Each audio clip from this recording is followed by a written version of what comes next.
प्यारे बच्चों, आप सभी का स्वागत है मेरे इस चैनल पर। और आज हम बात करने वाले हैं मॉडल्स को लेकर।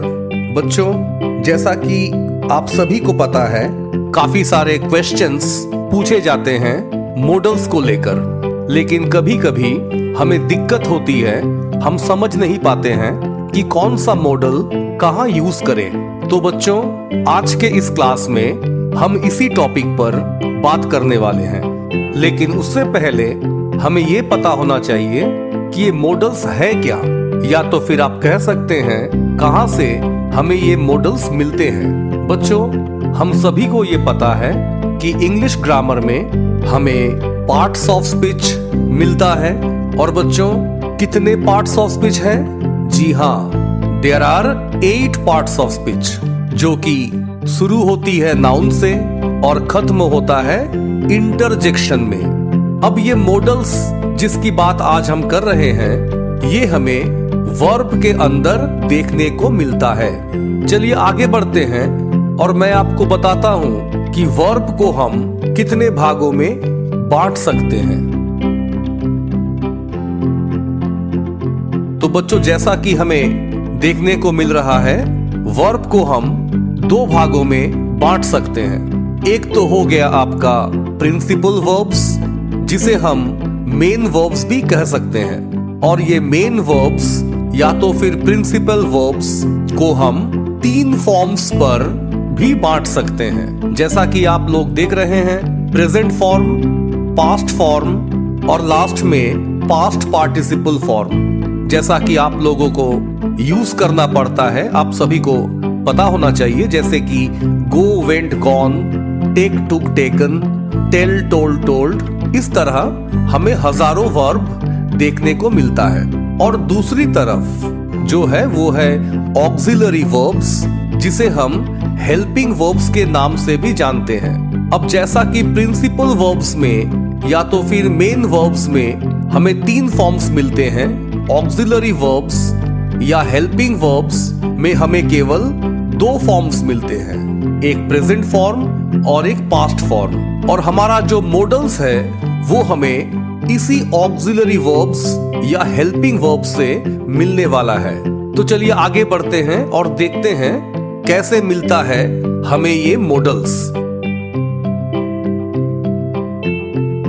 तो बच्चों, इसी ऑक्सिलरी वर्ब्स को हम फिर 3 भागों में बांट सकते हैं। एक हो गया आपका प्राइमरी ऑक्सिलरीज, एक हो गया आपका मॉडल ऑक्सिलरीज, और 2 ऐसे वर्ब्स हैं जिसे हम सेमी मॉडल्स कह सकते हैं। अब देखिए बच्चों, प्राइमरी ऑक्सिलरीज के अंदर हमें कुल मिलाकर 11 वर्ब्स मिलते हैं। और जैसा कि मैंने आपको पहले बताया है कि आप इन ऑक्सिलरी वर्ब्स को 2 फॉर्म्स में बांट सकते हैं, प्रेजेंट फॉर्म और पास्ट फॉर्म। यहां हमें पास्ट पार्टिसिपल फॉर्म देखने को नहीं मिलता है। तो देखते हैं बच्चों, प्राइमरी ऑक्सिलरीज में हमें कौन कौन से वर्ब्स देखने को मिलते हैं। प्रेजेंट में हमें मिलता है एम, इज, आर। वही जाकर पास्ट में बन जाता है वाज और वेर। और बच्चों, हम सभी को पता है एम, इज, इसको आप पास्ट में कन्वर्ट करेंगे तो वो वाज बन जाता है, और अगर आप आर को पास्ट में ले जाते हैं तो वो वेर बन जाता है। इसी तरह हैव और हैज, ये 2 हमें प्रेजेंट में देखने को मिलता है, और वही हैव या हैज पास्ट में हैड बन जाता है। इसी प्रकार डू और डज, डू या डज, इसको आप पास्ट में ले जाते हैं तो वो डीड बन जाता है। इसी 11 वर्ब्स को हम प्राइमरी ऑक्सिलरीज कह सकते हैं। दूसरी तरफ जिसे हम मॉडल ऑक्सिलरीज के नाम से जानते हैं, यहाँ फिर आपको 11 देखने को मिलता है। और जिस तरह हमने प्राइमरी ऑक्सिलरीज को 2 फॉर्म्स में बांटे थे, प्रेजेंट और पास्ट, उसी तरह हमें यहाँ मॉडल ऑक्सिलरीज में 2 फॉर्म्स मिलते हैं, प्रेजेंट और पास्ट। देखिए बच्चों, शैल जो कि बन जाता है शुड पास्ट टेंस में, विल से वुड, कैन से कुड, मे से माइट, फिर ऑट टू, यूज टू और मस्ट। अब ऑट टू, यूज टू और मस्ट, यह 3 मॉडल्स दो फॉर्म्स में नहीं पाए जाते, जिसके बारे में हम आगे चलकर बात करने वाले हैं। तो यहाँ बच्चों आप गिन सकते हैं, shall, should, will, would, can, could, may, might, हो गया 8 मॉडल्स और 3 नीचे हैं, ought to, use to, must, कुल मिलाकर 11। तो पहले हमें देखने को मिला है प्राइमरी ऑक्सिलरीज जो कि 11 थे, और यहाँ भी हमें 11 देखने को मिल रहा है।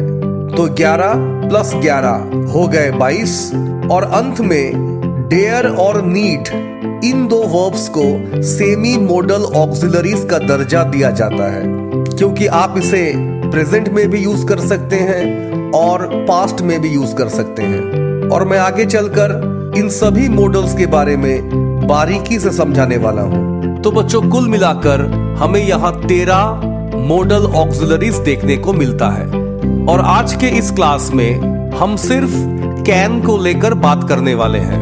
वैसे तो बच्चों आप सभी को पता है कि कैन एक बहुत ही कॉमन मॉडल है, लेकिन आज के इस क्लास में मैं आपको उन सभी सिचुएशंस के बारे में बताने वाला हूं जहां हम कैन को यूज कर सकते हैं।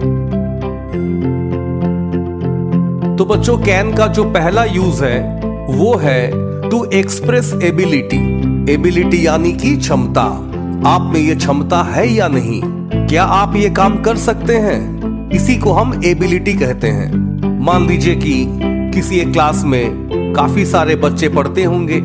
अब टीचर ने सभी बच्चों को एक मैथमेटिकल प्रॉब्लम दिया हुआ है।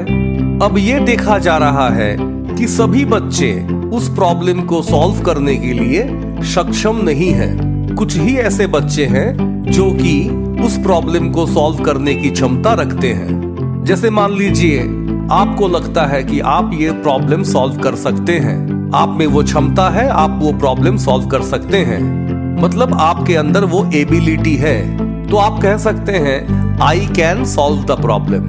क्या अर्थ निकलता है? अर्थ निकलता है कि आप में वो क्षमता है, आप उस मैथमेटिकल प्रॉब्लम को सॉल्व कर सकते हैं। तो इसी तरह की क्षमता या एबिलिटी हम कैन के माध्यम से दिखा सकते हैं। आइए बच्चों देखते हैं दूसरी एग्जाम्पल। क्या कहा जा रहा है? He can swim. फिर से हमें वही देखने को मिलता है।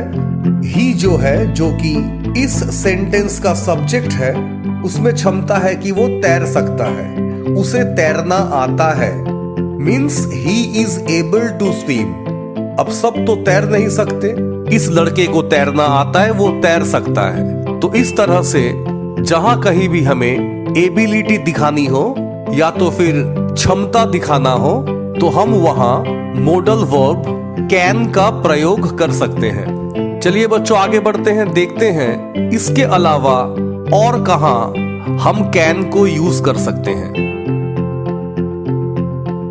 देखिए बच्चों, टू गिव और टेक परमिशन, कभी कभी अनुमति देने के लिए या प्राप्त करने के लिए हम कैन का इस्तेमाल कर सकते हैं। जैसा कि बच्चों आप देख रहे हैं, you can leave the class now. अब मान लीजिए टीचर को ऐसा लगता है कि क्लास का जो टाइमिंग है वो समाप्त होने को आया। अब अगर बच्चे चाहें तो वो निकल सकते हैं। और मान लीजिए जैसा कि आपका काम खत्म हो गया है, तो टीचर समझते हैं कि ठीक है आप अभी निकल सकते हैं। तो the teacher is giving you permission. Teacher क्या कह रहे हैं? You can leave the class now. तो अभी अगर आप चाहें तो आप क्लास को लीव कर सकते हैं, आप निकल सकते हैं। दूसरा एग्जाम्पल देखिए बच्चों, can I borrow your book. Now here you are taking permission. आप अनुमति प्राप्त करना चाहते हैं। आप क्या कह रहे हैं? आप कह रहे हैं क्या मैं तुम्हारा किताब ले सकता हूं? मान लीजिए कुछ दिनों के लिए, 1 दिन के लिए, 2 दिनों के लिए, क्या मैं आपका किताब ले सकता हूं? तो बच्चों इस तरह परमिशन देने के लिए या परमिशन लेने के लिए हम मॉडल वर्ब कैन का इस्तेमाल कर सकते हैं। आइए बच्चों आगे बढ़ते हैं और देखते हैं इसकी तीसरी यूज, टू मेक सजेशन। कभी कभी हम सजेशन देने के लिए भी कैन का इस्तेमाल कर सकते हैं। किस तरह बच्चों? एग्जाम्पल्स देखिए, can we take another route. बच्चों मान लीजिए कि हम कहीं ट्रैवल कर रहे हैं और वहां एक पॉइंट में आकर हमें काफी सारे सड़क देखने को मिलता है। अब वहां हम में से कोई एक सजेशन देता है, क्या हम दूसरी रूट ले सकते हैं और क्या हम दूसरी सड़क से आगे बढ़ सकते हैं। तो जहां आपको बहुत सारे सड़क देखने को मिलता है, वहां से कोई सजेशन दे रहा होता है कि ये नहीं, चलिए हम उस सड़क से आगे बढ़ते हैं। तो इस तरह कभी कभी सजेशन देने के लिए भी हम कैन का इस्तेमाल कर सकते हैं। एक और एग्जाम्पल देखिए बच्चों, you can read this book also. मान लीजिए बच्चों, जिसे ये बताया जा रहा है उसके पास काफी सारे किताब हैं। अब उससे कहा जा रहा है उन सारी किताबों के साथ तुम इस किताब को भी पढ़ सकते हो। तो ये भी हो गया आपका एक तरह का सजेशन। तो बच्चों, इसी तरह सजेशन देने के लिए भी हम कैन का इस्तेमाल कर सकते हैं। तो बच्चों, पहला जो यूज हमने देखा वो क्या था? वो था एबिलिटी, यानी कि क्षमता। तो एबिलिटी को बताने के लिए हम कैन का यूज कर सकते हैं। दूसरा जो यूज था वो क्या था बच्चों? परमिशन देने के लिए या तो फिर परमिशन प्राप्त करने के लिए, अनुमति देने के लिए या तो फिर अनुमति प्राप्त करने के लिए। और जो लास्ट यूज है बच्चों, वो क्या है? कभी कभी कैन को इस्तेमाल किया जा सकता है सजेशन देने के लिए, जैसा कि मैंने आपको बताया। तो बच्चों, इसी तरह बाकी के जितने मॉडल्स हैं, यानी कि could, may, might, will, would, ought to, जितने सारे हैं, इन सभी मॉडल्स को लेकर हम डिटेल में डिस्कस करने वाले हैं। और जैसा कि मैंने आपको बताया, हर एक क्लास में हम एक एक मॉडल डिस्कस करेंगे। आप सभी से मुलाकात होगी अगले क्लास में। तब तक के लिए goodbye and take care.